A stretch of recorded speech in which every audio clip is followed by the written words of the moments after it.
where Esther was boiling some eggs and felt inspired to stand and watch the water come to a boil. And it took longer than she thought it would.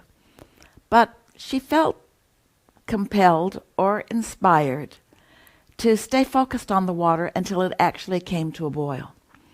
And when she felt a slight bit of impatience surfacing, she had the conscious thought that this water is going to come to a boil.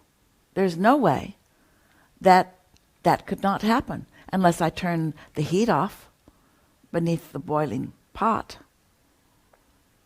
And so we used it as an analogy because we want you to feel what natural, law-driven momentum is.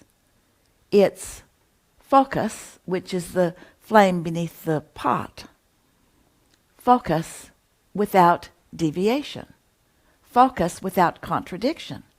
Now, contradiction relative to the boiling water would be turn it on. Contradiction would be turn it off. Trending would be turn it on, leave it on, leave it on, leave it on, and the results would happen. Contradiction would be turn it on, turn it off, turn it on, turn it off, turn it on, turn it off. And so you began your conversation here with us just now, talking about the idea of joining your fellow Abrahamers in Amsterdam. Felt like a good idea to you. But then you did what almost everyone does.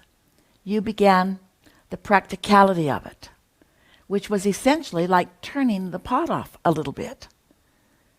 Who will go with me? How will it be? Thinking about details that you are unsure about is equivalent to turning the fire off beneath the pot. It seems logical and practical to all of you. You've been evaluating, considering, weighing the pros and the cons of things. And we are not taking issue with any of that. In fact, it's the way you come to your decisions and preferences and desires. It's how you come to awareness of the direction that you want to flow your energy. But it seems to be so easy for most of you to think about what you want and then think in opposition to it. And it is so normal feeling to you that you began your presentation today with us on this video doing exactly that. Earlier this week, Esther caught herself in the middle of a thought, and her thought was, well, that's unfortunate. Or, unfortunately, she was thinking. And then she thought, wait a minute.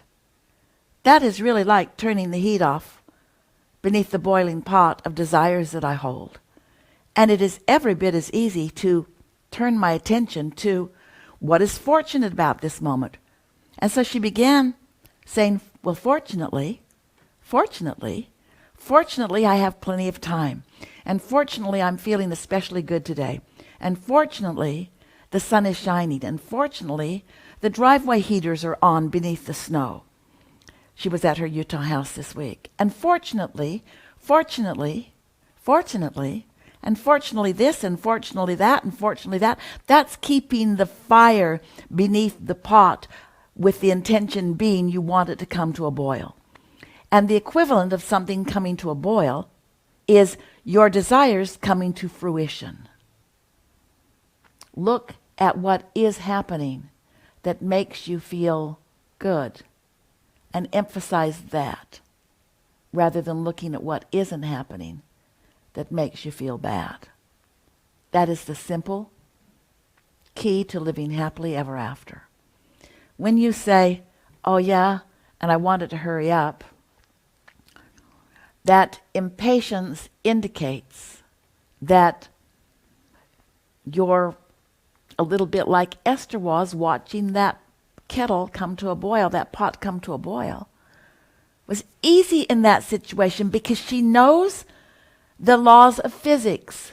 There is no possible way that I can put this pot on this stove with this flame There's no way that this water will not come to a boil. And it takes however long it takes. That's all right with me. That's the attitude that you want to have. There's no possible way that I'm not going to get the woman of my dreams, that I'm not going to get the financial freedom of my dreams. There's no possible way that it will not happen. It's just going to happen in accordance with the laws of the universe and how steady my attention is upon what I'm wanting as compared to what I've got right now. That was big.